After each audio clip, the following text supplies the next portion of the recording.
ఇప్పటివరకు పుష్పం నిర్మాణం ఎలా ఉందనే విషయాన్ని చూసాం. ఇప్పుడు పుష్ప రచన గురించి చూద్దాం. పుష్పంలో ఉన్నటువంటి భాగాల గురించి చూసాం. పుష్పంలో ఉన్నటువంటి భాగాలు తీసుకుంటే రక్షక పత్రావళి, ఆకర్షక పత్రావళి, కేసరావళి, అండకోశం గురించి చూసాం. తర్వాత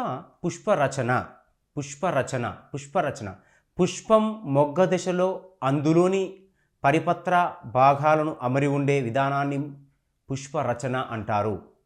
వీటిలో కవాటవయుత పుష్పరచన, మెలికలు తిరిగిన పుష్పరచన, ఆరోహణ చిక్కిన పుష్పరచన, అవరోహణ చిక్కిన పుష్పరచన, క్విన్ కన్షియల్ పుష్పరచనలుగా ఇది ఏర్పాటు చేయబడి ఉండడం అనేది జరుగుతుంది. పుష్ప రచన యొక్క నిర్మాణం గురించి చూస్తున్నాం. పుష్పం మొగ్గ దశలో అందులో పరిపత్ర భాగాలు అమరి ఉండే విధానాన్ని పుష్పరచన అంటారు. కవాటయుత పుష్పరచన, దీనిలో పరిపత్ర భాగాలు మొక్క యొక్క అంచును ఒకదానికొకటి దగ్గరగా, వాటి మధ్య దూరం తక్కువగా ఉంటుంది. పరిపత్ర భాగాలు సంయుక్తంగా కానీ అసంయుక్తంగా కానీ ఉంటాయి. ఉదాహరణకు తీసుకుంటే హైబిస్కస్లోని రక్షక పత్రాలు. మెలికలు తిరిగిన పుష్పరచన, దీనిలో పరిపత్రాలు ఒకదానికొకటి అమరి ఉంటాయి. పరిపత్రం ఒక భాగము అంచును ప్రక్కగా ఉండే పరిపత్ర భాగపు అంచుతో కప్పబడి ఉంటాయి. దీనివల్ల ఎల్లప్పుడూ ఒక అంచు లోపల మరొక అంచు అనేది బయట వైపుగా ఉంటుంది.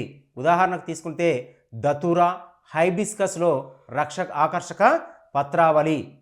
అవరోహణ పుష్పరచన, ఈ రకపు పుష్పరచనలో ప్రతి భాగం లోపల అంచుకు దాని పరిభాగంలో ఉంటే వెనుక భాగం లోపల పరిపత్రాల యొక్క నిర్మాణం ఉంటుంది. కనుక ఈ ఆచ్ఛాదన పూర్వము నుండి పరాంతం వైపుగా, పూర్వము నుంచి పరాంతం వైపుగా వెళ్తుంది. ఉదాహరణకు తీసుకుంటే సిసిల్ఫనేసి కుటుంబంలో ఆకర్షక పత్రావళి నిర్మాణాన్ని ఈ నిర్మాణం లోపల మనము చూడవచ్చును. మరి అంతేకాకుండా తీసుకున్నట్లయితే నిర్మాణంలో ఉన్నటువంటి విన్యాసాలను ఆధారంగా తీసుకొని చూస్తే వీటి లోపల ఉన్నటువంటి భేదాలన్నీ కూడా ఏర్పాటుగానే ఉండడం అనేది జరుగుతూ ఉంటుంది. అయితే అవరోహణ చిక్కిన లేదా వెక్సిలరీ పుష్ప విన్యాసం, ఈ రకమైన పుష్పరచనలో ప్రతి పరిపత్ర భాగం అంచు దానికి పూర్వ భాగంలో ఉన్న, అంటే ముందు పరిపత్ర భాగం అంచు కప్పి ఉంచుతుంది.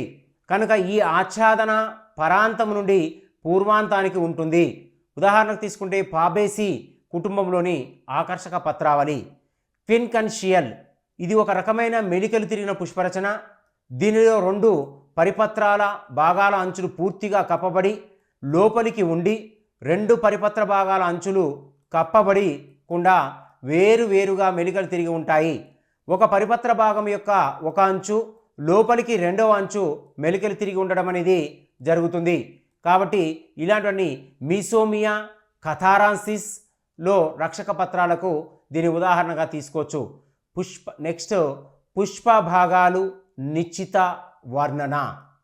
పుష్ప భాగాలు నిశ్చిత వర్ణన, పుష్ప భాగాల యొక్క నిశ్చిత వర్ణన. పుష్ప రచన యొక్క నిర్మాణ చిత్రాల్లో మనం చూడొచ్చు. పుష్పరచన స్పష్టంగా కనిపిస్తూ ఉంటుంది. పుష్ప భాగాలు నిశ్చిత వర్ణన.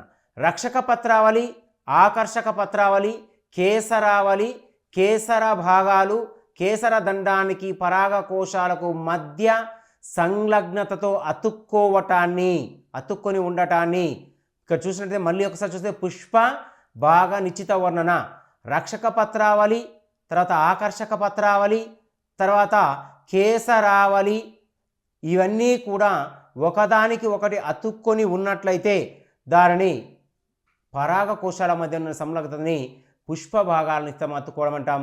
దీనిలో పీఠ సంయోజితం, ఆశ్లేషితం, తత పృష్ఠ సంయోజితం, బిందు సంయోజితాలుగా ఉంటాయి. ఇది పుష్పంలో రక్షక పత్రావళి. ఇది పుష్పంలో మొదటి వెలుపలి వలయము, సామాన్యంగా పలుచగా హరిత వర్ణములో ఉంటుంది. ఇవి పుష్పము మొగ్గ దశలో ఉన్నప్పుడు పుష్ప భాగాలను రక్షిస్తాయి. రక్షక పత్రావళి అమరికను బట్టి ఇవి రెండు రకాలు. అసంయుక్త రక్షక పత్రావళి, రక్షక పత్రాల లోపలి భాగాలు విడిగా ఉంటాయి. ఉదాహరణకు అనోనా. సంయుక్త రక్షక పత్రావళి, రక్షక పత్రావళిలో భాగాలు కలిసిపోయి ఉంటాయి. హైబిస్కస్. స్వల్పకాలిక రక్షక పత్రావళి, సామాన్యంగా రక్షక పత్రావళి స్వల్పకాలికం, ఫలదీకరణకు ముందు కానీ తర్వాత కానీ రాలిపోయి ఉంటాయి. ఉదాహరణ తీసుకుంటే ఆర్గిమోస్.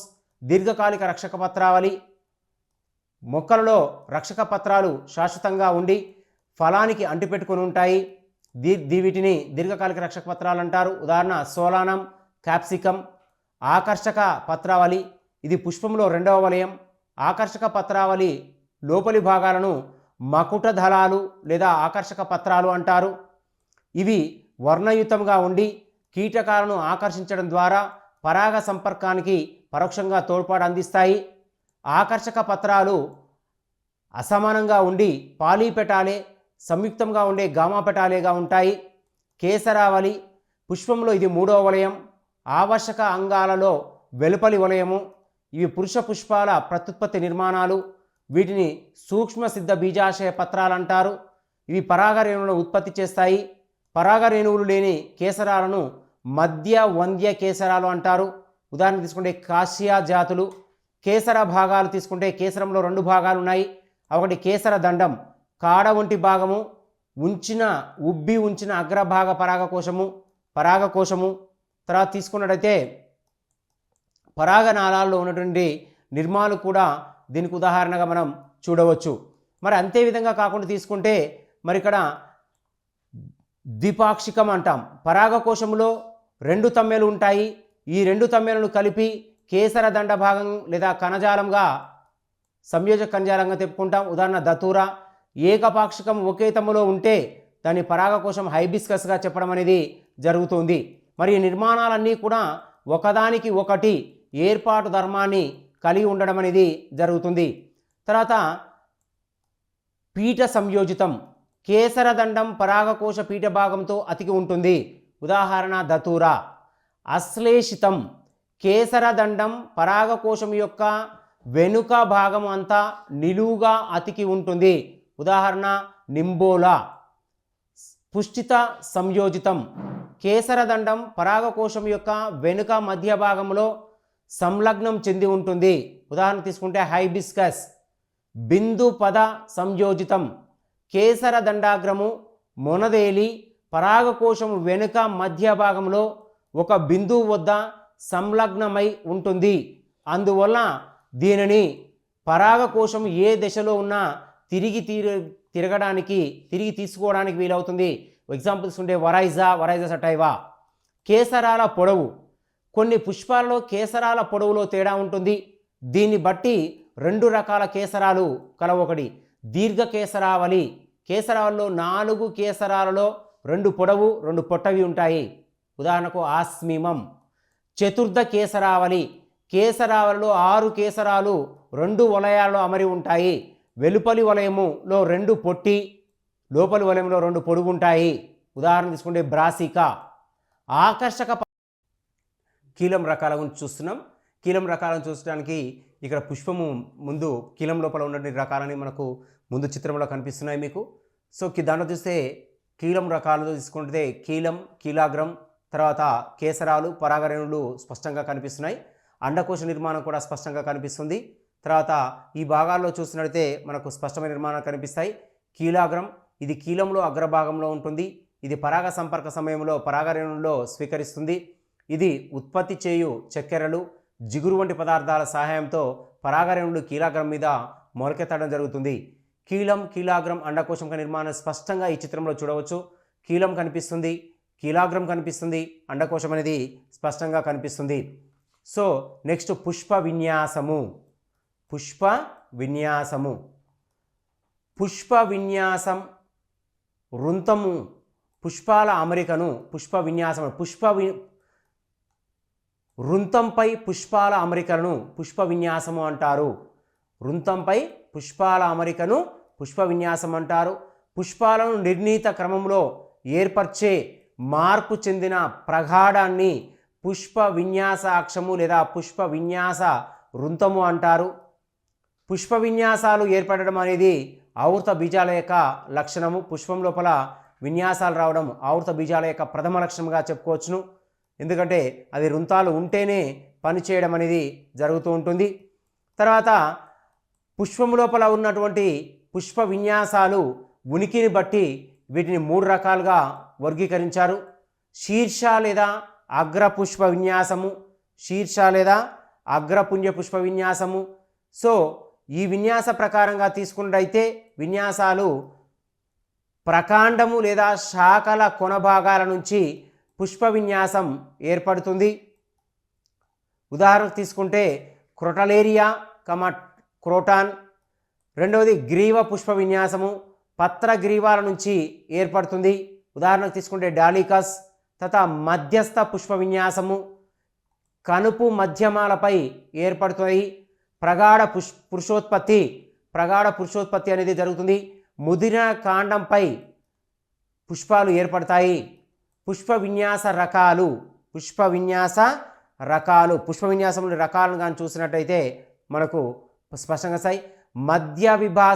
మధ్య విభిసార లేదా అనిశ్చిత పుష్ప విన్యాసం, సైమోసి లేదా నిశ్చిత పుష్ప విన్యాసం, ప్రత్యేక పుష్ప విన్యాసం. 3 రకాల పుష్ప విన్యాసం మనం చూడవచ్చు. మధ్య విభిసార లేదా అనిశ్చిత పుష్ప విన్యాసం, సైమోసి లేదా నిశ్చిత పుష్ప విన్యాసం, ప్రత్యేక పుష్ప విన్యాసం. నెంబర్ 1 మధ్య విభిసార లేదా అనిశ్చిత పుష్ప విన్యాసం. దీనిలో పుష్ప విన్యాసం పెరుగుదల అనిశ్చితంగా ఉంటుంది. పుష్పాల అమరిక 2 రకాలుగా ఉంటుంది. అగ్ర విభసార రకం ముదిరిన పుష్పాలు పీఠం వైపుకు, లేత పుష్పాలు కొనవైపుకు ఉంటాయి. కేంద్రాభిసార ప్రక్రియలు ముదిరిన పుష్పాల పరిధి వైపుకు, లేతని విన్యాసాక్షం కేంద్రకమైన వైపుకు ఉంటాయి. సో సామాన్య రకము, శాఖారహితమైనటువంటి ఈ పుష్ప విన్యాసం 2 రకాలు ఉంటుంది. సామాన్య రకము శాఖాయుత పుష్ప విన్యాసము, సంయుక్త రకము శాఖాయుత పుష్ప విన్యాసంగా ఉంటుంది. ఒకటి వృంత సహిత పుష్పాలు కలిగిన మధ్యాభిసార పుష్ప విన్యాసం. వీటిలో వృంత సహిత పుష్పాలు ఉంటాయి. సామాన్య అనిశ్చిత పుష్ప విన్యాస వృంతము శాఖారహితంగా పొడవుగా అనేక పుచ్చ సహిత వృంత పుచ్చాల అభిసారంగా ఉంటుంది, క్రమంగా వృద్ధి చెందుతుంది. ఉదాహరణ క్రోటలేరియా. సంయుక్త అనిశ్చిత పుష్ప విన్యాసము పుష్ప విన్యాస సమృత శాఖాయుతమై ఉండి ప్రతి శాఖ వృంతయుతము పుచ్చ సహిత పుష్పాల అగ్రభిసారంగా ఉండడం అనేది జరుగుతూ ఉంటుంది. ఉదాహరణ తీసుకుంటే యూకా. సామాన్య సఖి అంటాము. పుష్ప విన్యాస వృంతము శాఖారహితము, అనిశ్చిత వృద్ధి అనేది వృంత సహిత పుష్పాల అగ్రభాగంలో క్రమంలో ఏర్పడుతుంది. పీఠ భాగంలో పుష్ప వృంతాలు పొడవుగా కొనవైపు ఉండే పత్ర పుష్పాలను పొట్టి వేర్లను కలిగి ఉంటాయి.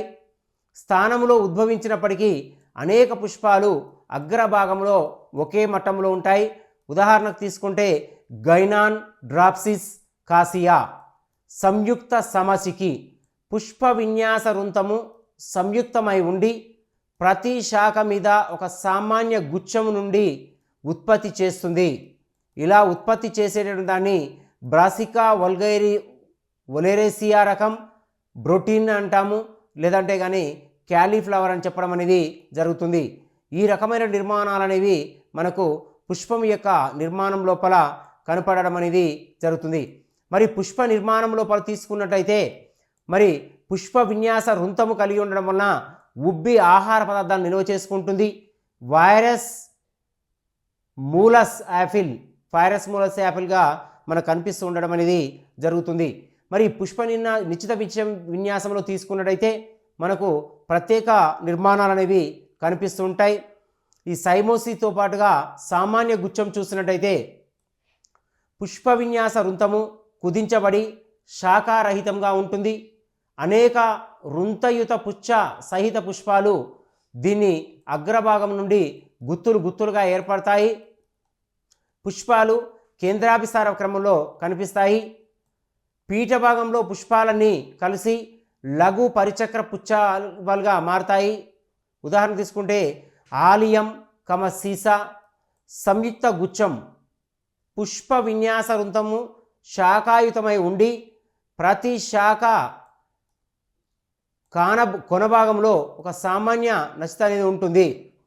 అన్ని శాఖలు గుండ్రంలాగా ఉంటాయి. ఈ శాఖల పీఠ భాగంలో పరిచక్ర పుచ్చావళి అనేది ఉంటుంది. కోరియాండ్రం సటైవం కొత్తిమీర, డాసికస్ కటోరస్, క్యారెట్ లోపల కూడా ఇవి కనిపిస్తాయి. వృంత సహిత పుష్పాలను కలిగిన మధ్యాభిసార పుష్ప విన్యాసం సామాన్య కంకి. ఇది సామాన్యంగా అనిశ్చిత విన్యాసానికి సమానంగా ఉంటుంది, కానీ దీనిలో పుష్పాలకు వృంతాలకు తావు ఉండదు. పుష్ప విన్యాసము అనితంగా పెరుగుతూ శాఖారహితము, పుచ్చరహితము, వృంతరహితంగా ఉంటుంది. పుష్పాల అగ్రాభిసార క్రమంలో ఏర్పడతాయి. ఉదాహరణ తీసుకుంటే లాకీరాంతస్ ఉత్తరేణి, తర్వాత అమరాంతస్ తోటకూర తీసుకోవచ్చు. సంయుక్త కంకి పుష్ప విన్యాస వృంతం శాఖాయుతం అనిశ్చితం పెరుగుదలకు కలిగి ఉంటుంది. ఈ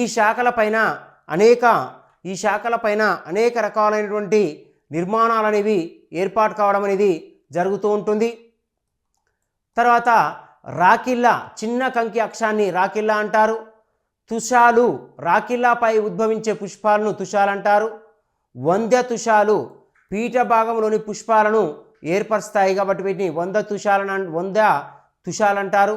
లెమ్మ, అక్షం మధ్య భాగంలో పుష్పాలను ఉత్పత్తి చేసే ఫలవంతమైన తుషాలుగా చెప్పవచ్చు.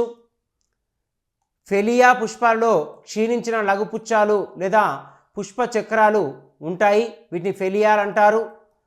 ల్యాండిక్యూల్స్, క్షీణించిన పరిపత్ర భాగాలను ల్యాండిస్కూల్ అంటారు. వీటిలో అండకోశం లాడికోల్స్గా మారుతుంది.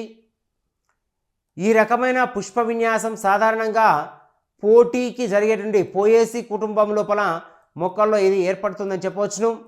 దీనికి ఉదాహరణగా తీసుకున్నట్టయితే ట్రిటికమ్ వరైజా, కాటాకిని లేదా అమ్మోంటమ్, ఇది కూడా కాటాకిని వంటి పుష్ప విన్యాసం. దీనిలో పుష్ప విన్యాస వృంతం పొడవుగా, బలహీనంగా, కిందిగా ఉంటుంది. పుష్ప విన్యాస వృంతంపై అనేక వృంత సహిత ఏకలింగ పుష్పాలు అభిరకంగా అమిరి ఉంటాయి. ఉదాహరణ తీసుకుంటే క్యాజురైనా ఆకాలిప్టస్,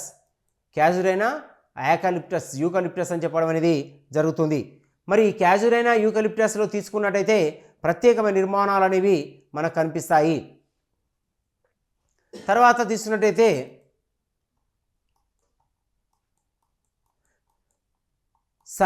సామాన్య స్పాడిక్సీ, పుష్ప సమరుంతము శాఖారహితంగా రసభరితంగా ఉంటుంది. ఇది అనేక వృంత సహిత పుష్పరచన, ఏకలింగ పుష్పాలకు అభిసార క్రమ పద్ధతిలో ఉంటాయి. స్త్రీ పురుష పుష్పాల కింది భాగం, పై భాగం మధ్యలో వంద్య పుష్పాలు ఉంటాయి. పుష్ప విన్యాసం వృంత కొన భాగము పుష్ప సహితంగా ఉంటుంది, దీన్ని అపెండిక్స్ అంటారు. ఒకే పుష్పదళ సరిత చర్మిలమైన పుష్ప విన్యాసం ముడత వంటి కప్పి ఉంటుంది, దీన్ని మట్ట అంటారు. ఉదాహరణ తీసుకుంటే అకేషియా, చేమ, తర్వాత అరాయిడ్ కుటుంబం అనేది మొక్కల్లో కనిపిస్తూ ఉంటుంది. సంయుక్త స్పాడిక్సీ పుష్ప విన్యాస వృంత సాక్ష్యయుతమైన ప్రతి శాఖ వృంత సహితము, ఏకలింగ పుష్పాలు కూడా అగ్రాభి స్థానం లోపల ఏర్పడతాయి. స్త్రీకామ పురుష పుష్పాల కింది భాగంలోనూ పుష్పాలు పై భాగంలోనూ ఉంటాయి. ఉదాహరణ కోకస్ న్యూసిఫెరా, దీని లోపల దృఢమైన మట్టలనేవి ఉంటాయి. శీర్షావత్ విన్యాసము లేదా క్యాప్టిడం లేదా అధిరోహించడం, ఇది ఆస్ట్రేసి కుటుంబంలో కనిపిస్తుంది. ఇది ఆవృత బీజాల్లో అధిక భిన్నం చెందినటువంటి నిశ్చిత పుష్ప విన్యాసం. దీనిలో అక్షము కుదించబడి బల్లపరుపుగా చక్రాభం వంటి ఆధారాన్ని ఏర్పరుస్తుంది. చిన్న చిన్న వృంతరహిత పుష్పాలు ఆధారంపై ప్రతి సున్నిత కేంద్రాభిసాలై ఉంటాయి. మొత్తం పుష్ప విన్యాసం పరిచక్ర పుచ్చావళికి అనుసంధానం జరుగుతుంది. దీనిలో 2 రకాల పుష్ప రకాలు ఉన్నాయి, కిరణజన్య పుష్పాలు, చక్రీయ పుష్పాలు. సో సమశిటి శీర్షవత్ శిఖరాలు, దీనిలో ఒకే రకమైనటువంటి పుష్పరచన అనేది ఉంటుంది కాబట్టి దీన్ని సమశిఖి అంటారు. తర్వాత తీసుకుంటే విషమ విభిన్న పుష్ప విన్యాసము, దీనిలో 2 రకాల పుస్తకాలు ఏర్పడతాయి. అవి వివిధ దిశల లోపల కలిగి ఉంటాయి. సంయుక్త శీర్షవత్ విన్యాసము విద్యా అవకాశము. పుష్ప విన్యాసాక్షము సంయుక్త శాఖాయుతమై ప్రతి శాఖపై ఒక సామాన్య శీర్షవ శిఖరాన్ని ఏర్పరుస్తుంది. సైసం నిశ్చిత మౌన్య పుష్ప విన్యాసం. దీనిలో పుష్ప విన్యాసం పరిమితంగా ఉంటుంది. పుష్ప విన్యాసం వృంతం అగ్రభాగంలో ఒక పుష్పం ఏర్పడి దాని పెరుగుదలను ఆపుతుంది. పుష్పపుచ్చాల గ్రీవాల నుంచి శాఖలు ఏర్పడతాయి. పుష్పాలు ఆధారిత సారంగా లేదా కేంద్రాసారంగా కేంద్రంలో ఏర్పడతాయి. ఏకాంత పుష్ప విన్యాసం. ఏకాంత పుష్ప విన్యాసం. ఏకాంత పుష్ప విన్యాసం తీసుకున్నట్లయితే అతి సామాన్య నిశ్చిత పుష్ప విన్యాసంగా పోల్చవచ్చు. పుష్ప విన్యాసాక్షము శాఖారహితము శాఖాభాగంలో ఉంటుంది. పుష్పం యొక్క లక్షణాలను ఆధారంగా చేసుకొని దీన్ని వేరుగా చూడవచ్చు. హైబిస్కస్, రోజ్ సైనసిస్ ఏకాంత పుష్పము లేదా గ్రీవస్థ పుష్పము. చతుర్థ పుష్పము ఉమ్మెంత శిఖరాగ్రంగా ఉంటుంది. సామాన్య నిశ్చిత పుష్ప విన్యాసం నైమూల్. పుచ్చ విన్యాసాక్షము లేదా చెరుకు మొదటి తోట తీసుగా దీన్ని పుష్ప విన్యాసంగా చెప్పడం అనేది జరుగుతుంది. తర్వాత తీసుకుంటే పుష్పంలోని రకాల యొక్క నిర్మాణాలు పుష్పాల ఆధారాభిసార క్రమంలో అమరి ఉంటాయి. ఉదాహరణ తీసుకుంటే జాస్మినం మల్లె, తర్వాత బోగన్విలియా ఏకశాఖ నిశ్చిత పుష్ప విన్యాసము. దీనిలో పుష్ప విన్యాసాక్షము ఒక పుష్పముతో అంతమై తర్వాత దాని దిగువ భాగంలో ఉండే పుచ్చాల నుండి ఒక శాఖ ఏర్పడుతుంది. ఈ శాఖ కూడా ఒకే పుష్పంతో అంతమవుతుంది. ఈ విధంగా అనేక ఒంటరి శాఖలు అభివృద్ధి చెంది ఒక అన్నత అక్షాన్ని ఏర్పరుస్తాయి. దీన్ని బహుపద అక్షము అంటారు. పుష్పాలు పుష్పపుచ్చాల గ్రీవాలలో ఏర్పడవు. పుష్పపుచ్చాలకు అభిముఖంగా అమరి ఉంటాయి. కుండలాకార సైమ్ లేదా సర్పిలాకార సైమ్. దీనిలో పుష్ప విన్యాసము వృంత పుష్పంతో అంతమై తర్వాత ఒక శాఖ ఏర్పడి తిరిగి ఆ శాఖ కూడా పుష్పంతో అంతమవుతుంది. ఈ పార్శ్వ శాఖలు కూడా ఒకే ఒక వైపు ఉండి అనేక పుష్పాలతో సంబంధాలని కలిగి ఉంటాయి. ఉదాహరణ తీసుకుంటే హైమీలియా వృచ్చాకార సైమ్. దీనిలో వరుస పార్శ్వ శాఖలు అక్షానికి ఇరువైపులా ఏకాంతరంగా ఏర్పడతాయి. ఉదాహరణకు తీసుకుంటే సోలానం ద్విశాఖ నిశ్చిత పుష్ప విన్యాసము. దీనిలో పుష్ప విన్యాసము చివరలో ఒక పుష్పములో అంతమైన తర్వాత దాని కింది నుంచి రెండు శాఖలు ఏర్పరుస్తాయి. ప్రతి శాఖ తిరిగి ఒక పుష్పములో అంతమవుతుంది. రెండు శాఖలు తిరిగి అదే విధమైన పెరుగుదలను చూపిస్తాయి. ప్రతిసారి చేసిన శాఖలు విడిగా ఏర్పాటై నిశ్చిత పుష్ప విన్యాసం వైపు వెళ్ళడం అనేది జరుగుతుంది. బహుశాఖ నిశ్చిత పుష్ప విన్యాసము. దీనిలో పుష్ప విన్యాసాక్షము ఒక పుష్పముతో అంతమైన తర్వాత ఆ పుష్పానికి దిగువ అనేక పార్శ్వ శాఖలు ఏర్పడతాయి. ఈ శాఖలు కూడా ఒంటరి పుష్పాలతో అంతమవుతాయి. ఈ రకమైన శాఖీభవనం వలన ప్రతి పుష్ప విన్యాసము వృంతము మీద 2 కన్నా ఎక్కువ శాఖలు ఏర్పడతాయి. కావున దీన్ని బహుశాఖ నిశ్చిత విన్యాసము అంటారు. ఉదాహరణ తీసుకుంటే నీరియం.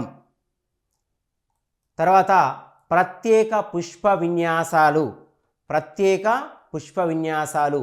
పుష్ప విన్యాసాలలో రూపాంతరాల వల్ల పుష్పాల అమరిక వికసించే పద్ధతులు వేరుగా ఉంటాయి. వీటిలో ఒకటి వర్టిసెల్లా తీసుకోవచ్చు దీన్ని. తర్వాత 2 సయాతియం, 3 హైపంతోడియం. ప్రత్యేక పుష్ప విన్యాసంలో ఉన్నటువంటి పద్ధతుల్లో వర్టిసెల్లా, సయాతియం, హైపంతోడియం. ఫస్ట్ వన్ వర్టిసెల్లా గురించి చూద్దాం. వర్టిసెల్లా ఇది లామేసి లేదా లాబేసి కుటుంబ మొక్కల్లో కనిపించే ప్రత్యేక పుష్ప విన్యాసం. ఇందులో పుష్పాలు 2 అభిముఖ పత్ర గ్రీవాలలో ఏర్పడి ఉంటాయి. ప్రతి పత్రగ్రీవంలో పుష్పాలు మొదట ద్విశాఖ సహితం నిశ్చిత పుష్ప విన్యాసంలోను, ఆ తర్వాత ఏకశాఖ రుచిత పుష్ప విన్యాసంలోను ఏర్పడి ఉంటాయి. పుష్పాలు వృంత సహితంగా లేదా రహితంగా ఉండవచ్చు. పుష్పాలన్నీ దగ్గరగా చేరి కనుపు చుట్టూ ఒక అనియత వలయాన్ని ఏర్పరుస్తాయి. కావున దీన్ని వర్టిసెల్లా అంటారు. ఉదాహరణకు ల్యూకస్, లియోనోకస్ ద్వితీయ నిశ్చిత లేదా ఏకనిశ్చిత పుష్పాలు అంటారు. దీన్ని వర్టిసెల్లాగా తీసుకుంటాం. ఈ నిర్మాణం లోపల ఉన్నటువంటి భేదాలన్నీ కూడా వేర్పాటుగా కాకుండా ఒకే రకమైన విధానాలని చూపుతూ ఉండడం అనేది జరుగుతుంది. ఒక విభాగంలో ఉండబడినటువంటి విధానాలు మరొక విభాగంలోని వాటితో సంబంధాలను కలిగి ఉండడం అనేది జరుగుతుంది. అంతేకాకుండా తీసుకున్నట్లయితే సయాతియం, ఇది ఒకే పుష్పంలా కనిపించే పుష్ప విన్యాసం. యుపర్బియేసి కుటుంబాల్లో కనబడుతుంది. దీనిలో పుష్ప విన్యాసాన్ని ఆవరించి లోతైన గిన్నె వంటి పరిచక్ర పచ్చావలి కనిపిస్తుంది. దీని వెలుపలి భాగంలో మకరంద గ్రంథులుంటాయి. గిన్నె మధ్య భాగంలో పొడవైన రుంతము గల త్రిఫలదళ సంయుక్త అండన్యాసం ఉంటుంది. ఇది స్త్రీ పుష్పము. దీనిని చుట్టి అనేక పురుష పుష్పాలు వృక్షాకార సైస్యంలో అమర్చబడి ఉంటాయి.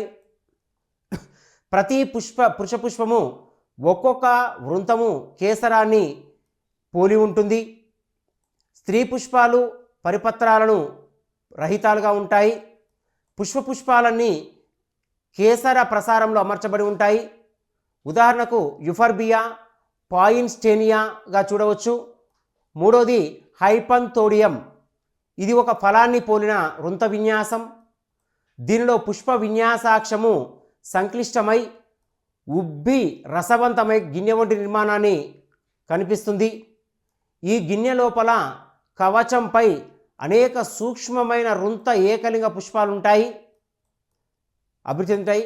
పురుష పుష్పాలు అగ్రరంధ్రానికి దగ్గరగా, స్త్రీ పుష్పాలు కింది భాగంలోనూ ఏర్పడి ఉంటాయి. వీటి మధ్యలో కొన్ని వంద్య స్త్రీ పుష్పాలు ఉంటాయి. వీటిని గాల్ పుష్పాలు అంటారు. వీటిలో పుష్పాలు వికసించే పద్ధతి క్రమంగా తగ్గుతూ ఉంటుంది. ఇక్కడ చూసే సయాతియం, హైపంతోడియం యొక్క మధ్య భేదాలు. ఇది పుచ్చంలా కనిపిస్తుంది, ఇది ఫలంలా కనిపిస్తుంది. సయాతియం అనేది పుష్పంలా కనిపిస్తుంది. హైపంతోడియం అనేది ఫలంలా కనిపిస్తుంది. వీటి మధ్యలో కొన్ని వంద్య స్త్రీ పుష్పాలు ఉంటాయి. వీటిని గాల్ పుష్పాలు అంటారు. వీటిలోని పుష్పాలు వికసించే పద్ధతి క్రమరహితంగా ఉంటుంది. ఉదాహరణకు తీసుకుంటే ఫైకస్. సయాతియం, హైపంతోడియంల మధ్య భేదాలను చూసినట్టయితే సయాతియం తీసుకుంటే ఇది పుష్పంలా కనిపిస్తుంది సయాతియం. హైపంతోడియం తీసుకుంటే ఫలంలా కనిపిస్తుంది. దీనిలో పరిచక్ర పుచ్చావలి గిన్నె వంటి నిర్మాణాన్ని ఏర్పరుస్తుంది.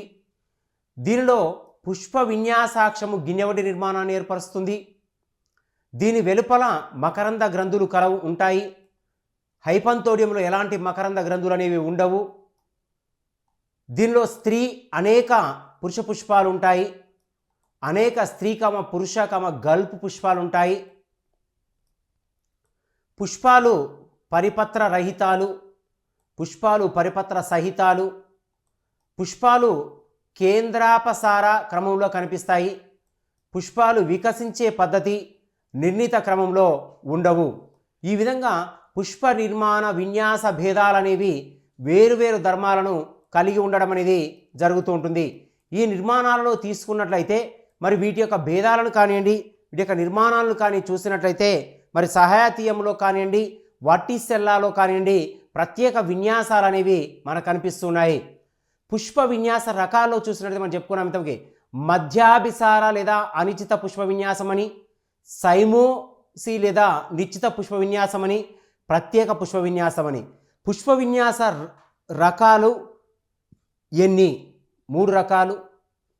సైమోసి లేదా నిశ్చిత పుష్ప విన్యాసము ఎన్నో రకం అంటే 2వ రకం అని చెప్పాల్సి ఉంటుంది. తర్వాత గ్రీవపు పుష్ప విన్యాసాలు పత్రాల నుండి ఏర్పడతాయి. గ్రీవపు పుష్ప విన్యాసాలు ఎక్కడి నుంచి ఉద్భవిస్తాయి? పత్రాల నుంచి ఉద్భవిస్తాయి.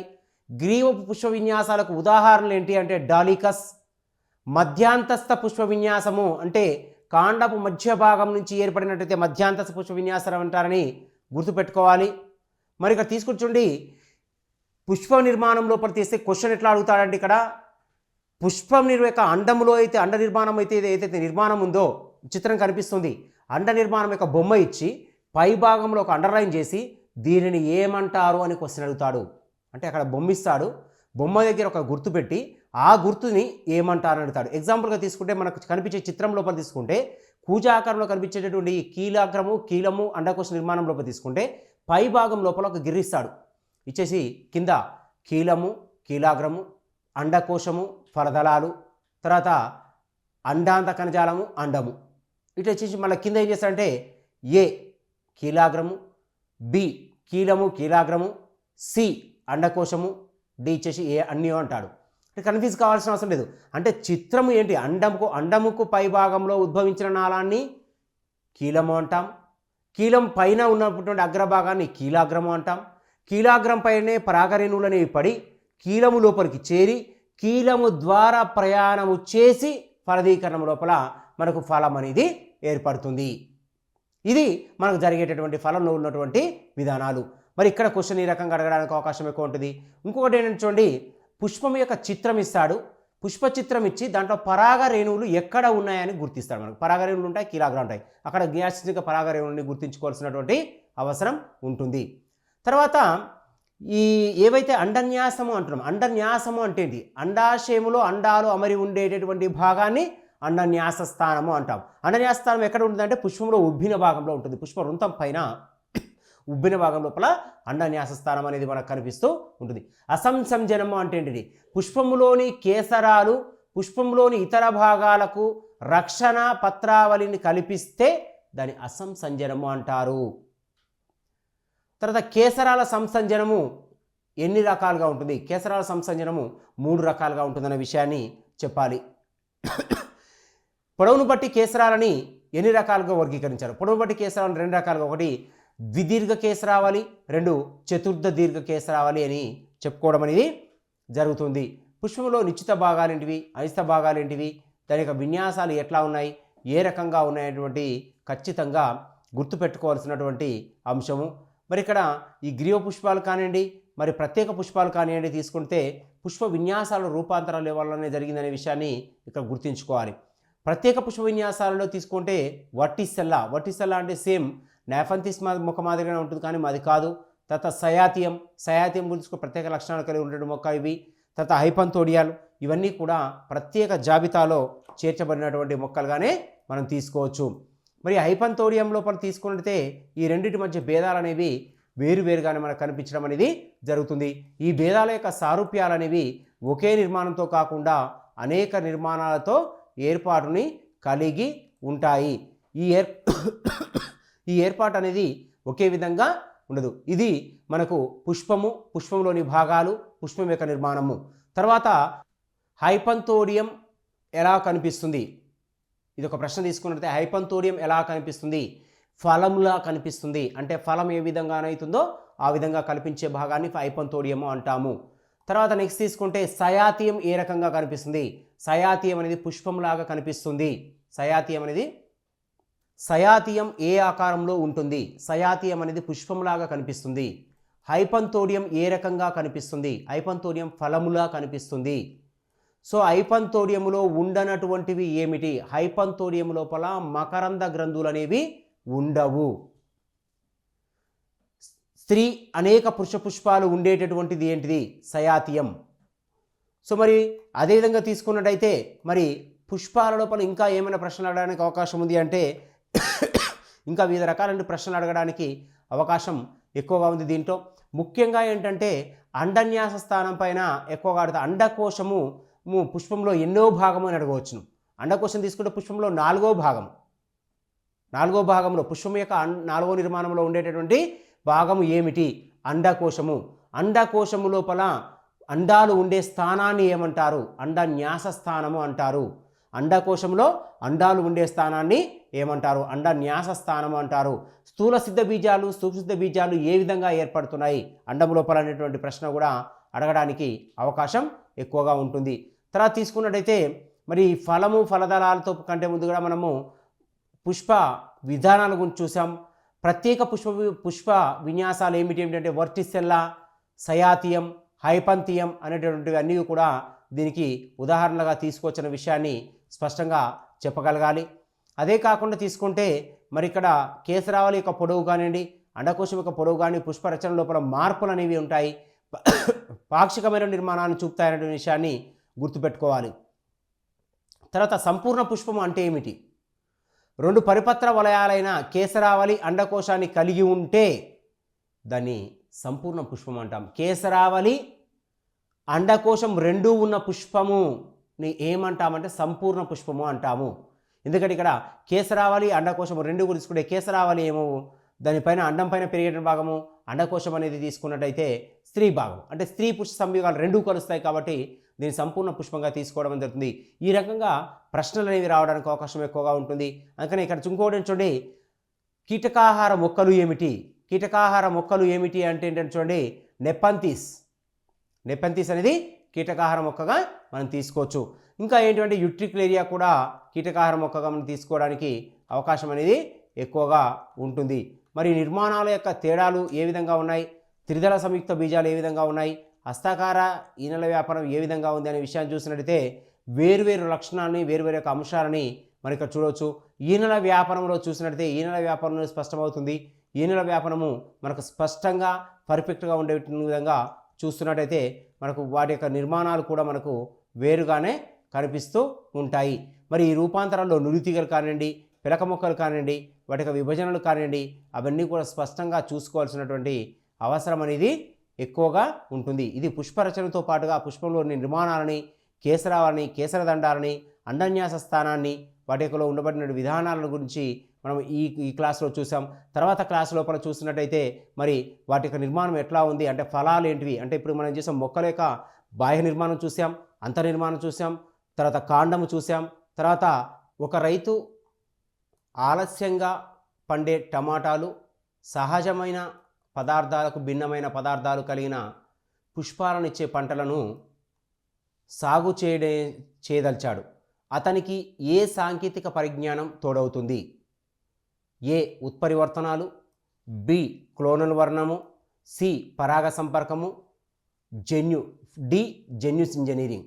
ఇక్కడ ఒకసారి మళ్ళీ క్వశ్చన్ చూస్తే చూడండి, ఒక రైతు ఆలస్యంగా పండే టమాటాలు సహజమైన వర్ణాలు భిన్నమైన వర్ణాలు కలిగిన పుష్పాలనిచ్చే పంటలను సాగు చేయదలిచాడు. అతనికి ఈ సాంకేతిక విజ్ఞానం తోడవుతుంది. ఏ ఉత్పరివర్తనాలు, బి క్లోనల్ వర్ణము, సి పరాగ సంపర్కము, డి జన్యు ఇంజనీరింగు. ఇక్కడ చూడండి సాంకేతికము అన్నాడు కాబట్టి ఇక్కడ ఇచ్చిన ఆన్సర్స్లో తీసుకుంటే ఉత్పరివర్తనాలు సాంకేతికాలు కావు. ఎందుకంటే సహజ సిద్ధంగా ఏర్పడేటువంటి మార్పుల ఉత్పరివర్తనాలు. క్లోనల్ వర్ణం అనేది ఇది క్లోనింగ్లో జరుగుతుంది. పరాగ సంపర్కం అనేది ఇది సహజంగా మొక్కల లోపల మార్పులు జరుగుతుంది. ఇక్కడ మనకి ఇచ్చింది ఏంది ఆన్సర్ జెన్యు ఇంజనీరింగ్. డిఫరెంట్గా ఉంది కాబట్టి ఆన్సర్ 4 అని ఖచ్చితంగా నిర్ధారణ చేసుకోవచ్చు. అక్కడ సాంకేతికం అడిగాడు కాబట్టి ఇక జెన్యు ఇంజనీరింగ్ కూడా 4 అని చెప్పేసి మనం చెప్పవచ్చును. తర్వాత ఏకలింగ పుష్పాలకు సంబంధించి సరి అయిన దానిని గుర్తించండి. ఇక్కడ ఇచ్చాడు ఏకలింగ పుష్పాలకు సంబంధించి సరి అయిన దానిని గుర్తించండి. ఇది క్వశ్చన్ అండి. ఈ క్వశ్చన్ లోపల ఆన్సర్స్ తీసుకుంటుండే ఏ కేసరావళి అండకోశం కలిగి ఉంటాయి, బి కేసరావళి కానీ అండకోశం కానీ ఉంటాయి, సి పరాగ సంపర్కం జరుగుతుంది, డి కేసరావళి మాత్రమే కలిగి ఉన్న పుష్పాలు ఫలాలను ఇస్తాయి. ఇక్కడ ఒకసారి మళ్ళీ చూడండి, ఏకలింగ పుష్పాలకు సంబంధించి సరి అయిన దాన్ని గుర్తించండి. ఇది క్వశ్చన్ అండి.